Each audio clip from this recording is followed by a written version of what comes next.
Guess it's time to introduce you to Toquima. Fresh snowmelt streams soaring off the slopes of the Toquima this middle to late June. Although most of the snow is melted off by now, it's still percolating through and sweeping down into the sagebrush desert. Not so much a steppe as a desert. The steppe is up there, of course. I'm setting myself up for a traverse. I have to walk the length of the base, unfortunately. It's taken me a few days. But once I'm set up, I'll be checking in regularly from up there.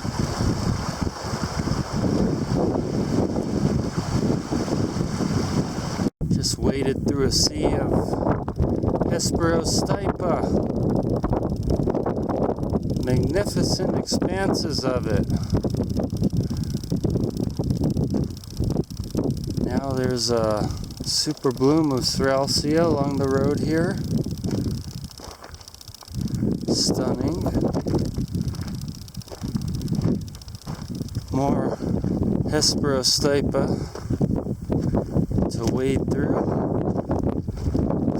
And I can see great fields of orange ahead, which seems to be Strelsia. Probably the most stunning display of it I've ever seen, so worth a look, I think.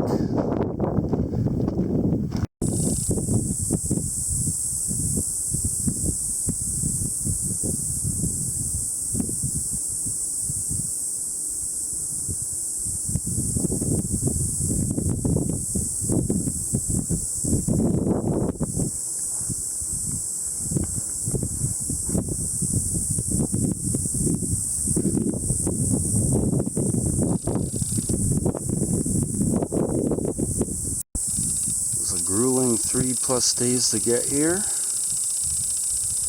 Finally at the northern end of the Toquima. Had a stash here, of course, near the highway. A few ranchers were just releasing some cows there this morning. As you can hear, the cicadas are very much in abundance. They were actually making my ears hurt at one point yesterday. GPS is not functioning, which puts me in a precarious position potentially. I was able to find my stash here. The windmill is a prominent point. Failed yesterday afternoon or so, after first failing the day before. I have 2 sets of bad batteries with me, or the thing itself is non-functioning anymore. At first putting fresh ones in helped, and then those are not so fresh anymore. Don't want to bore you with battery stories, but I think I've run out of good batteries out here. It's potentially what's happening. Both pairs are at least 5 years old, so maybe they both had it and it's their time, and I'm here at this time. Rained last night. Days have been fairly warm and sunny otherwise. Hoping those clouds make a swift return for this northern low stretch, however.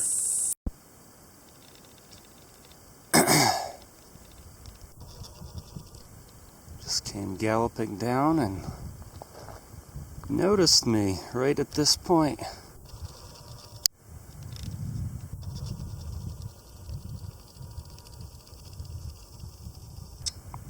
Our North American antelope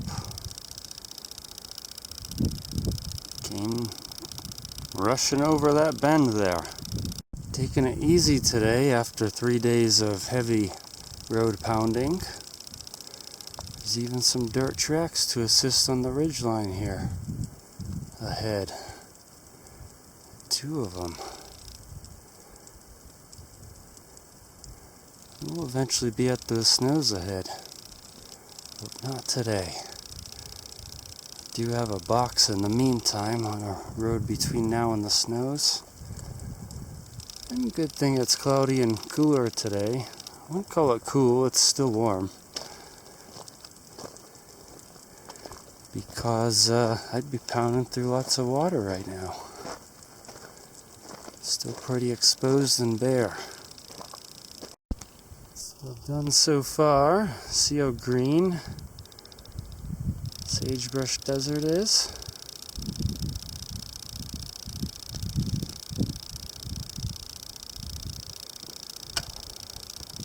Up close looks a little less so, but still quite lush, comparatively speaking.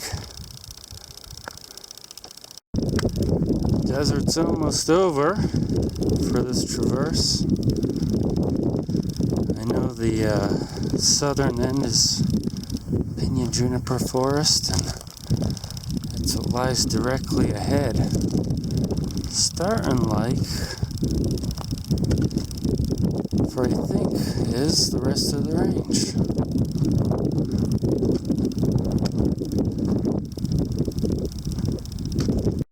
It's been many days of exposure now. I set out this Tuesday evening, walked all day Wednesday, Thursday, Friday. Thursday and Friday were completely exposed roads, meaning essentially no trees the entire time. Not even to rest at, I mean. Here, upper elevations of Nevada, yes, most of the days walking exposed, but got those trees to rest under when needed and whenever you're stopped. Without that opportunity, it takes something out of you. Combined with the miles I was pounding, constant exposure, today's a slow day.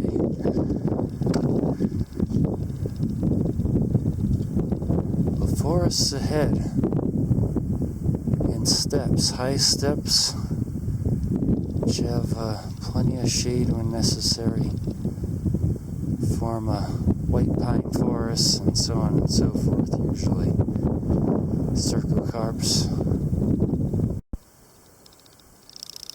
Here's a day's progress. Finally in some PJ lands, as you can see. Started off in some sage desert, as you can see. Still in some sage desert, as you can see.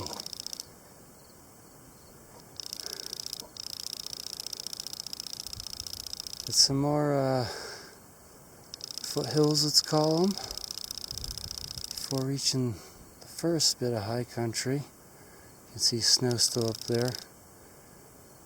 Looking forward to any semblance of water because foot blisters are getting bad from being dirty. Water fixes that. Pleasant walking, morning into the afternoon of day 2 of the traverse. Been a lot more than that out here, of course. Need to get to the next major road crossing today, or I'm gonna run out of water. So it's good that it's nice, flat, open, mostly PJ land now, although sagebrush does dominate anything outside of the forest. And indeed the interstitial spaces.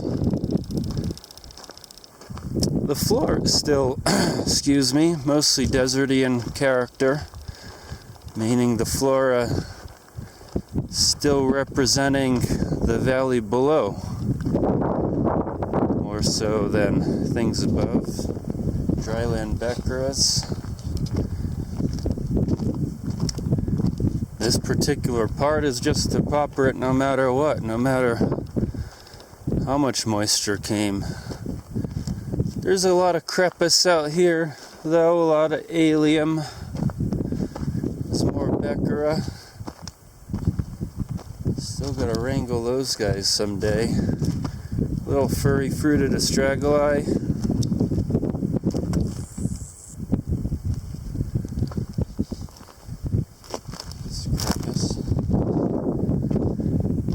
Or a close relative.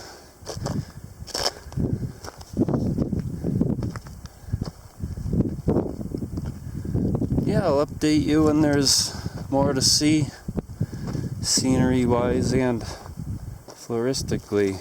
Got Graya. I think the common name of that is hop sage, which is very much a lower element, doing well up in these parts. Beautiful in fruit. Castanea, of course, closely associating with Artemisias, upon which they're heavy parasitic.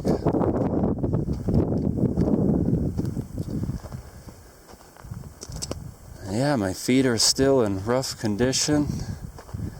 Just changed out socks to alleviate the blisters, which means I definitely gotta find some streams in the next day or two, or I'll be stuck chronically with the blisters. It's all about the clean socks out here. And guess what I just discovered? I had no choice, but I purchased waterproof shoes, which are not great out here. They create moist conditions within. Just wrangle your head around that with a bit of dirt particle and dirty sock thrown in. What kind of stew you come out with. Maybe I'll even show you the stew later, although definitely hoping to mitigate it and keep it in check right now. Prevent it from getting worse. Last night was bad. Dirt blisters, they'll tend to get better with an overnight recovery, but can, quickly start splitting open again next day with dirty socks. Just forced me to change into my last pair of clean socks. Second pair of socks, I should call them. There's not many pairs of socks towards which there's a last. There's just two. On a long trip like this, eventually you do get to wash them out and it all balances out. The shoes are proving so ridiculously durable that they're not even poking holes yet after, I don't know, 150 miles? Probably more. Because that'll start solving things, I think. Some holes in the mesh. Start breathing better. Here's our gray Spinosa. Looking good.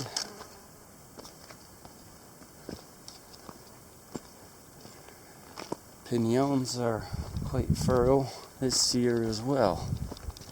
This time of year. Some of the brightest things in this landscape. Betel and rich. Winged fruits there.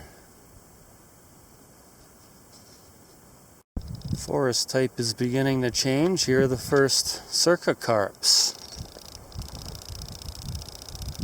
Not going to check what elevation it is. GPS suddenly working today. Don't want to overload or freak it out by any means. But I'm going to venture it's about 7,500 to 8,000 feet right here. Several thousands higher than those relicts I'm writing about in the study area. Cool finds those turn out to be. They're looking a little shabby. Definitely hot and dry and exposed for them here still. This is still prime PJ land and sage land, of course.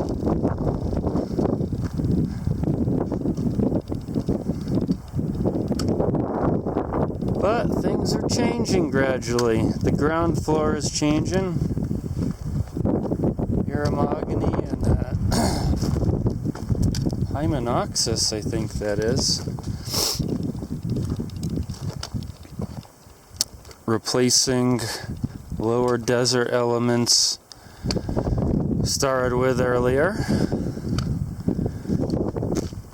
Didn't see these taxa down on the flats.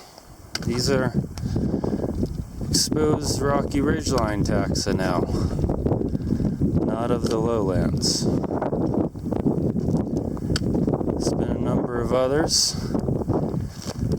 Penstemons, this loaded fruit astragalus here. Pop underfoot.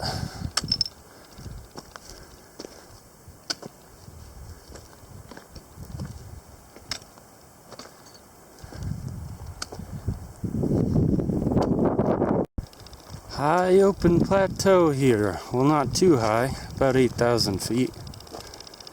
High compared to where I've been for the past several days. Pleasant walking. Not too overrun with cercocarps. Usually, that is. They're definitely more and more of a prominent presence, though. And are starting to form thickets. There's a larger one. Zygodinus. Toxicoscordion. Not sure what's accepted right now.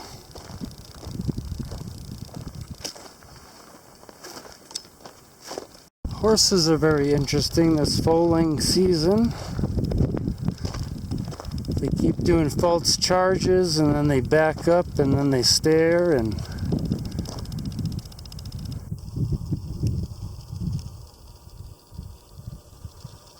they'll run around in a circle or two. They've written me off for now. Now they're walking away. They're gonna notice I'm still here in a second and stare at me.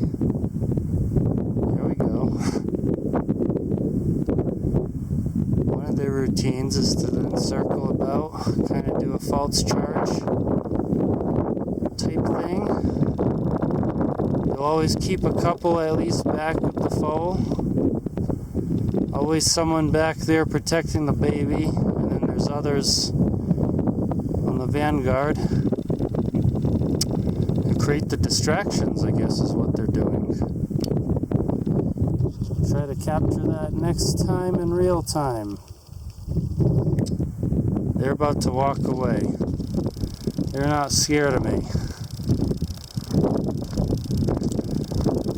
On the flats, I didn't show you very much down there in the interest of time and battery and space and energy reserves and everything else, but I saw dozens of them down there.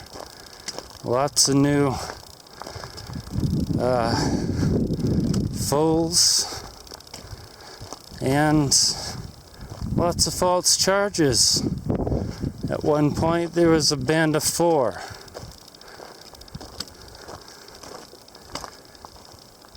It's an inauspicious moment, as you can imagine. They're still staring at me out there.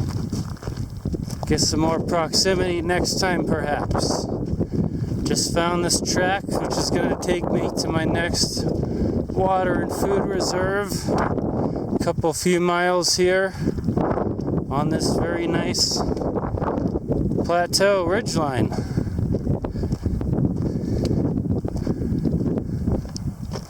Needed lots of rest and sleep last night, so it's early afternoon. Just taking a first food break here and getting sprinkled upon already. Dark skies predominate. I might be in for some trouble later by the time I'm up on the step without rain gear. Easily the most thunderstormy day so far yet in the Toquima. Just take a look at that back there. California's not immune. In fact, there is a big cloud over California yesterday, which makes me think these special wet conditions are persisting. The California floristic province here. I'm okay calling the Tonopah area.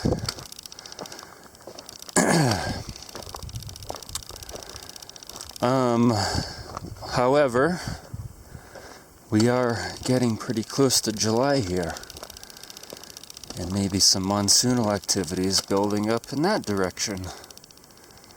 Maybe we have some kind of synergy of forces that might develop. Such a synergy would put me in a lot of trouble. I don't carry rain gear in Nevada anymore, even though I definitely should have this time, because I knew I was going at 12,000 feet up ahead. Not right up ahead, but somewhere up ahead.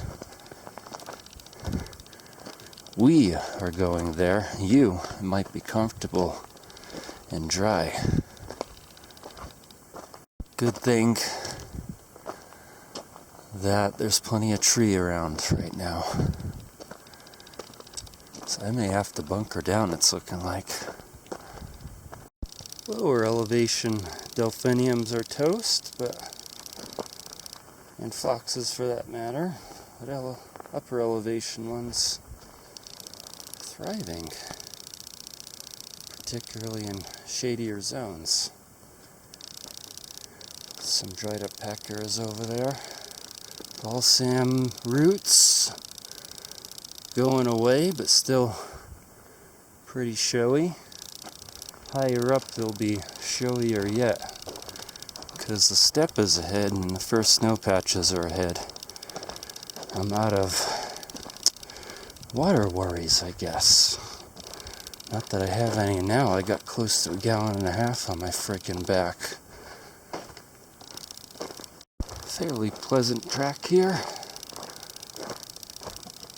south of Pete's Summit, which is where I had last water and food resupply.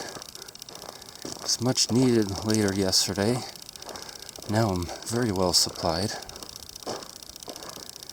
Thankfully, there's this nice track here along the ridge crest, because it feels quite burdensome, to be honest. Still recovering from surgery, I guess, and getting back into things. Let's see, had been 15 months since the last traverse attempt, the sheep range, with company. Had to knock this one out solo and walk the whole base. That took a lot out of me.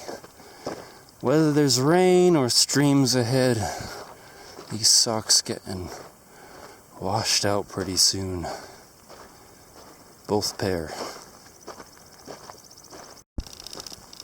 Getting my first daytime Toquima rains right now. Big droplets. It's early afternoon.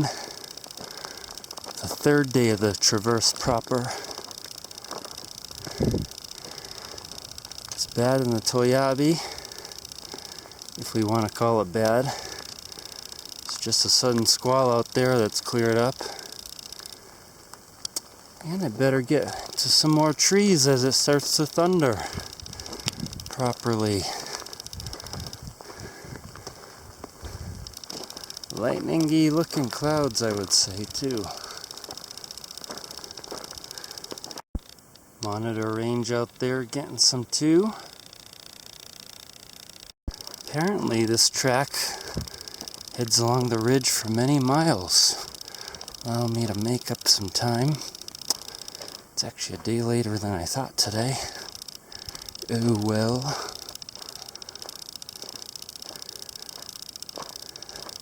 The track terminates, apparently, at the high point of this area, above 10,000 feet, which is presumably too rugged for a track to pass over. I believe I've spotted it. It looks like a little rock pyramid jutting above the step, which I'm coming into.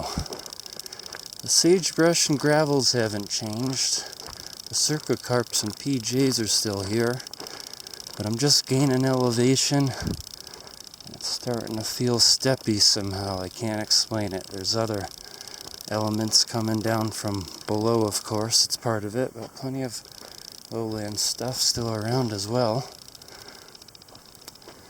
Maybe it's just the vision of seeing those snows ahead, the expectation of flowing waters and such. Prime phenology up here. That's more of a change into step dumb, as well as the taller stature of the sagebrushes.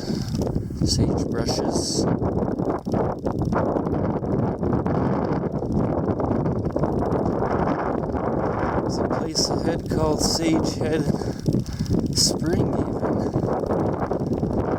I do hope sage grouse still live in these parts.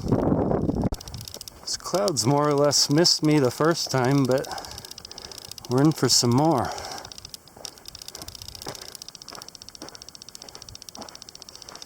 Place where it was most cloudy before and rainy is now clear. It's been clear over me for some hours now, I have to say. I've lucked out to this point because I feel rather exposed here in the lush sagebrush steppe.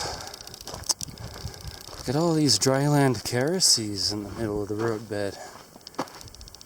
Stunning. Super blooms of dryland sedges.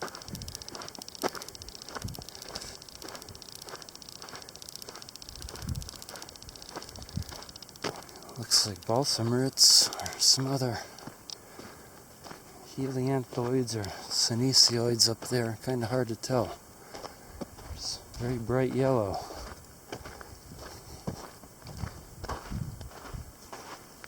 These things are death traps in a wet year. All the moths, for example, flies, not only them, but there's a chippy right there.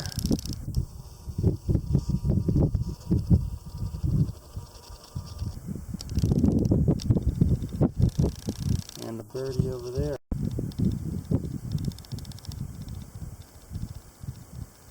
And a birdie right there.